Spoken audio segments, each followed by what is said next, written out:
Je veux vous parler de la valeur. De la valeur que l'on a à nos propres yeux, en fait. Je me rends compte que beaucoup de gens ne reconnaissent pas leur propre valeur. Je suis Joanne Fontaine, herboriste thérapeute et coach en neuroactive coaching.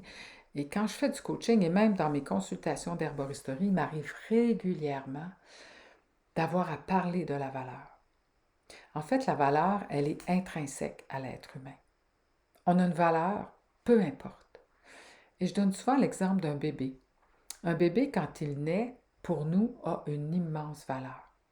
Pourtant, si on regarde ça très froidement, ben, il ne fait rien de particulier pour se faire aimer.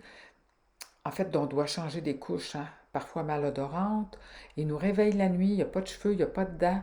Ah, il n'est pas particulièrement, comment je dirais, à essayer d'avoir de la valeur. Il a point. Un point, c'est tout. Et on l'aime et on en prend soin, même s'il ne fait rien.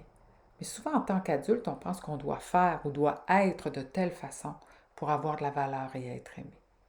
Mais en fait, si on avait de la valeur en naissant, en étant bébé, pourquoi la perdrait-on en cours de route? En fait, il n'y a pas de raison. Mais c'est souvent, quand on a grandi, enfant, ce qu'on a entendu, ce qu'on a vu, ce qu'on a perçu, ce qu'on a interprété, ce qu'on s'est fait dire, ben on va le prendre et ça peut venir impacter la valeur qu'on se reconnaît ou qu'on ne se reconnaît pas. Et très souvent, nos éducateurs n'étaient pas au courant de comment faire les choses pour nous aider à nous épanouir en sécurité, en reconnaissant pleinement qui on est, en l'acceptant aussi. Et malheureusement, ben, ça fait des adultes qui sont blessés. Mais bon, hein, on est ici sur la Terre pour apprendre et dépasser ça, et c'est possible de le faire. Et c'est ce que je trouve beau en coaching, de faire prendre conscience aux gens qui ont de la valeur et de la reconnaître, hein.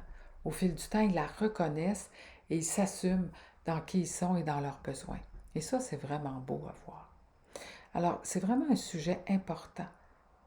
Quelle valeur j'ai à mes propres yeux? Qu'est-ce que je sens que j'ai besoin de faire ou d'être pour avoir de la valeur?